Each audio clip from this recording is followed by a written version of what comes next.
Bonjour tout le monde, comment allez-vous? Arrêtez tout ce que vous faites afin de regarder la vidéo, car aujourd'hui je vais vous raconter 10 choses choquantes que vous ne savez pas sur Disney. Alors prenez du popcorn, parce que ça va être intéressant.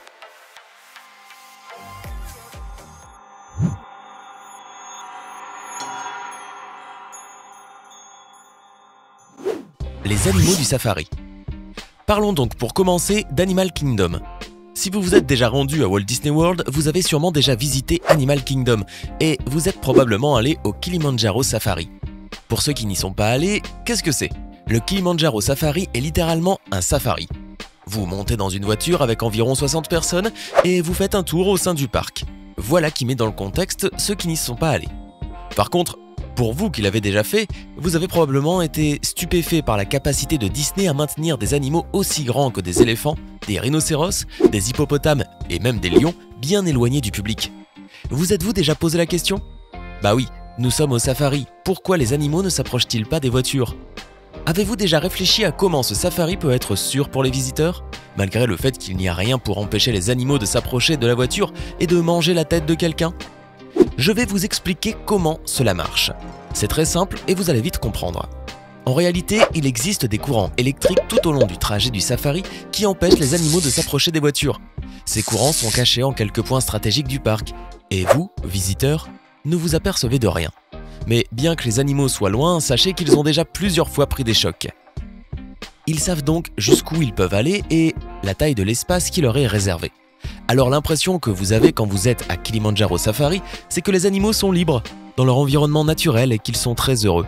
La vérité, c'est qu'ils sont psychologiquement confinés, parce qu'ils savent que s'ils dépassent une certaine ligne, ils vont recevoir une charge électrique. Alors techniquement, ce ne sont pas vraiment des animaux totalement libres que vous voyez au safari.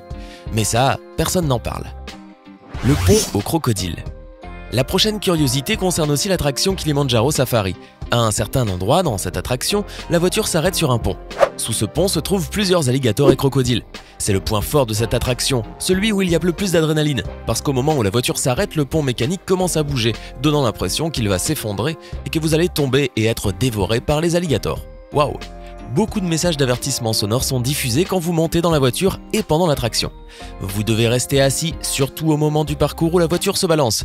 Si pour une raison quelconque, vous vous excitez et vous vous levez pour prendre une photo par exemple, sachez que c'est strictement interdit et que si vous tombez de la voiture, le chauffeur a instruction de vous laisser là. Eh oui, c'est la règle. Il ne peut ni descendre de la voiture pour vous secourir, ni faire demi-tour pour vous récupérer. Alors si vous tombez d'une voiture pendant le Kilimanjaro Safari, vous resterez à l'endroit où vous avez chuté. Les tunnels souterrains. Vous connaissez les sites qui sortent des articles super intéressants comme 10 secrets, choses absurdes que vous ne saviez pas sur Disney? Eh bien, ils mentionnent toujours des tunnels souterrains dans les parcs de Disney qui desservent tout l'ensemble du site et qui sont utilisés par les employés. Vous serez peut-être surpris, mais cette information est fausse. Comment ça? Les tunnels ne sont pas souterrains? Exactement, les tunnels ne sont pas souterrains. On vous ment depuis longtemps. En effet, tout le parc ayant été construit au premier étage, cela signifie que les tunnels se trouvent au rez-de-chaussée. La raison en est assez simple. Pour ceux qui l'ignorent, presque 100% de la Floride, où se trouve Walt Disney World, est composée de marais. Quand Walt Disney a acheté ce terrain pour réaliser le parc, tous les marais ont été asséchés, mais le sol de Walt Disney World reste très poreux. C'est pour cette raison qu'il n'est pas possible qu'il y ait des tunnels souterrains. D'ailleurs, si vous êtes déjà allé en Floride, vous aurez certainement remarqué que la plupart des constructions n'ont pas de sous-sol. Tout commence au rez-de-chaussée et se construit vers le haut. Après l'achèvement de toutes les constructions du parc, Walt Disney World a commencé à faire ce qui est appelé les tunnels de service, qui, nous l'avons vu, n'en sont pas puisqu'ils se trouvent au rez-de-chaussée. Au sujet de ces tunnels, Disney partage les zones en deux parties, la partie frontale, la zone que le visiteur voit, et les coulisses, la partie que le visiteur ne voit pas. Bien que ce soit un rêve pour beaucoup de pouvoir visiter les coulisses de Disney, je vous assure qu'il n'y a rien de spécial à y voir. Le lieu est très sale, il y a beaucoup de rats et de cafards. Alors, si vous avez la chance d'aller dans les coulisses de Disney, sachez que la magie va en prendre un sacré coup. Les rongeurs. Les rats et les cafards seront aussi au centre de notre prochain sujet. Ils sont partout dans le complexe Walt Disney World en Floride pour deux raisons, la chaleur et la géographie. Ajoutez à cela la saleté de l'endroit, le fait qu'il y a beaucoup de nourriture et de gens, et vous avez les ingrédients nécessaires à leur présence. Du coup, Disney lâche des chats pendant la nuit. Oui, des chats pour qu'ils puissent réguler naturellement la population de ces rongeurs indésirables.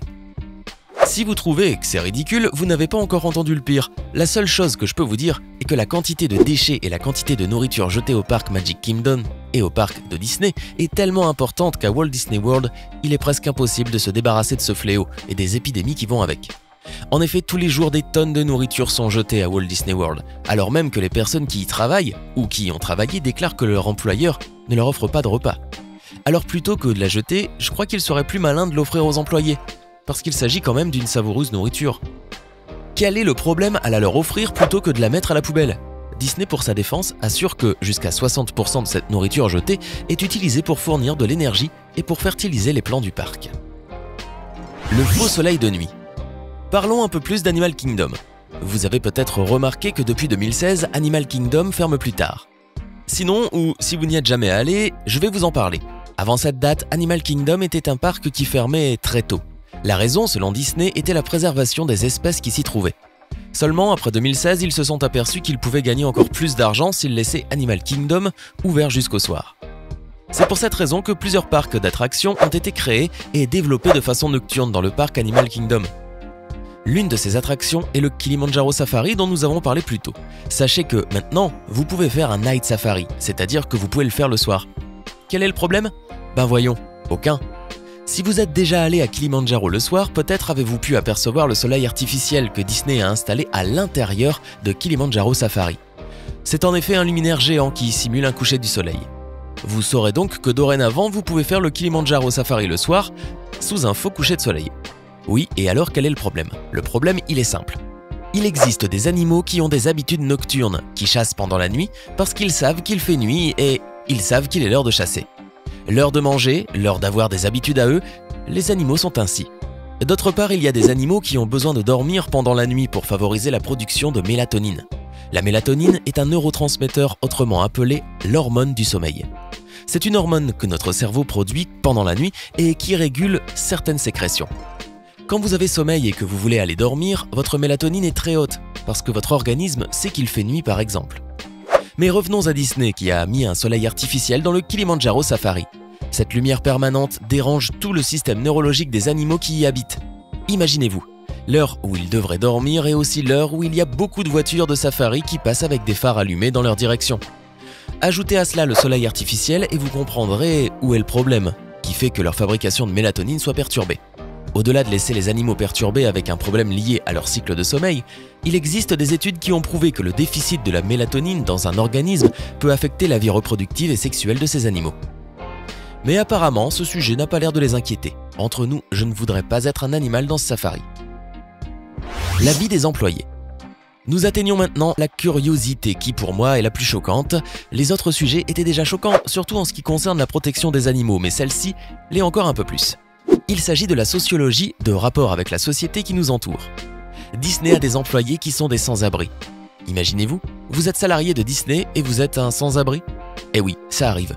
Quand vous travaillez chez Disney, le salaire de base varie entre 7 et 10 $ de l'heure. Et si vous travaillez le minimum autorisé par la loi, vous êtes sur la base du 6-1. C'est-à-dire que vous travaillez 6 jours par semaine avec un jour de repos.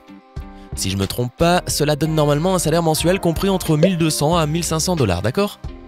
Dans la région d'Orlando, aux États-Unis, le loyer minimum d'un appartement n'est pas moins de 800 $ par mois. Ajoutez ensuite à cela les factures de la maison, les dépenses de santé, l'alimentation, l'hygiène personnelle, les vêtements et le transport pour arriver au travail, car en Floride, il n'y a pas de transport public, vous êtes donc obligé d'avoir une voiture. Vous constatez vite qu'un salaire qui se situe entre 1200 à 1500 $ est très bas, très insuffisant. C'est pour cette raison que les salariés avec les salaires les plus bas sont obligés de vivre concrètement pas dans la rue, mais dans les motels autour de Disney. Si vous voulez mieux comprendre de quoi je vous parle, vous pouvez regarder le film The Florida Project. Il est sur Netflix et vous pouvez le trouver également sur plusieurs plateformes digitales. Ce film représente bien ce dont je viens de vous parler et la réalité des familles autour de Disney, des familles vivant une vie de... Des familles qui vivent dans des motels au bord de la rue et qui font face à plusieurs problèmes sociaux comme la drogue et la prostitution entre autres. Malheureusement, c'est la vie de beaucoup de salariés de Walt Disney World. C'était 10 choses choquantes que vous ne saviez pas sur Disney. Qu'avez-vous pensé de tout ceci?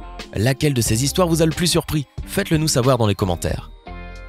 Hey, c'est tout pour aujourd'hui. Si vous avez aimé la vidéo, n'oubliez pas de la liker et de la partager avec vos amis. Et si vous êtes nouveau sur la chaîne, n'oubliez pas de vous abonner et d'activer la notification. Bye bye!